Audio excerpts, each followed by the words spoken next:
அந்த ஒரு உற்சாகத்தில் ஜனங்க தான் தாவீது கொன்றது 10000, சவுல் கொன்றது 1000. அந்த பாப்புலாரிட்டிலே ஓடும் ஒரு ஊழியமும்.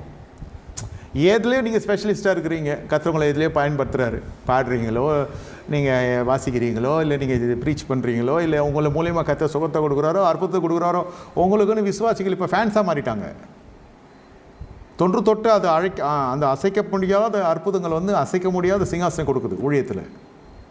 வீட்டில் பார்த்தா அட்டூழியம் நடக்குது. அதனுடைய விளைவு தான் இவ்வளோ பெரிய பிரச்சனை. அந்த சவுல் ராஜாலாம் உள்ளே வந்ததுக்கான காரணம் நம்ம ஐயா போட்ட விதை தான். அது யார்? சாமுவேல் சார் கொடுத்தது தான் சஜஷன். 2 தருதலைங்களை கொண்டு போய் அங்கே வைக்கலாமா? இதே வேலை தான் ஏலி செஞ்சார்.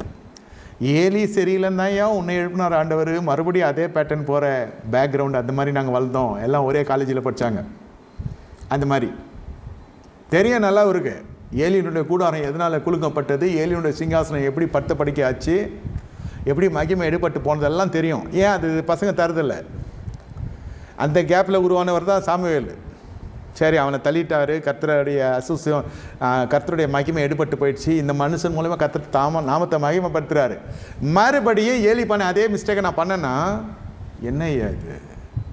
அதுதான் சொல்கிறேன். ஆரம்பத்தில் இருக்கிற அந்த ஜோரு, ஆரம்பத்தில் இருக்கிற அந்த பிரதிஷ்டை, அந்த பக்குவம் முடிவு பண்ணு வராது.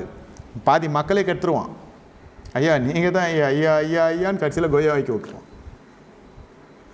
ஏற்றி ஏற்றி ஏற்றி ஏற்றி மேலே வச்சுருவோம். ஒன்று உனக்கு வெளிப்பாட்டில் you should move in revelation, இல்லை அந்த வெளிப்பாடு வரல.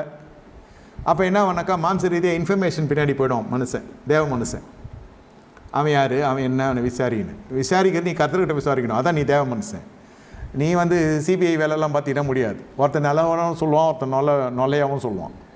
அவனுக்கு வாய்க்கு வதாவது சொல்லிட்டு போகிறான். இதில் என்ன இருக்குது? விசாரிச்சுலாம் செய்யக்கூடாது. வெளிப்பாட்டின் அடிப்படையில் மூவ் பண்ணுறது தான் தேவ மனுஷன். அதுதான் அபிஷேகம். இப்போது சாமுவேல் கடைசி வரைக்கும் கர்த்தர்கிட்ட பேசுகிற இந்த டாப்பிக்கில் பேச மாட்டுறாரு. நீங்கள் பார்த்தீங்கன்னா தெரியும். ஆண்டவரே ஜனங்க உமா தள்ளிட்டாங்க ஐயா, ஓட்டானா அப்படின்னு கர்த்தர் சொல்லலை. சரியா, என்ன தான் தள்ளிட்டாங்க, உன்னை தள்ளலை. நாளைக்கு நேரத்தில் ஒரு ராஜா வருவான், என்ன அவனை அபிஷேகம் பண்ணு. கடைசி வரைக்கும் நம்ம பண்ண தப்பு என்னன்னே தெரியாதுன்றது தான் சொல்ல வரேன் நான். அந்த அளவுக்கு அவங்களுக்கு பிஸி ஆகிடுவாங்க.